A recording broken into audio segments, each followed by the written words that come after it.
بسم اللہ الرحمن الرحیم۔ اعمال کا دار و مدار نیتوں پر ہے۔ حضرت عمر بن الخطاب رضی اللہ تعالی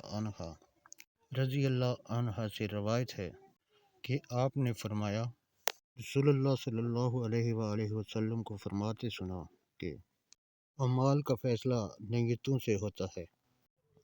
اعمال کا دار و مدار نیتوں پر ہے اور ہر شخص کو وہی ملے گا جس کی نیت کرے۔ پس جس کی ہجرت اللہ اور اس کے رسول صلی اللہ علیہ وآلہ وسلم کے لیے ہو، اس کی ہجرت اللہ اور اس کے رسول صلی اللہ علیہ وآلہ وسلم ہی کے لیے ہے، اور جس کی ہجرت دنیا حاصل کرنے کی یا کسی عورت سے نکاح کرنے کے لیے ہو، اس کی ہجرت اسی کے لیے ہے جس کے لیے اس نے ہجرت کی۔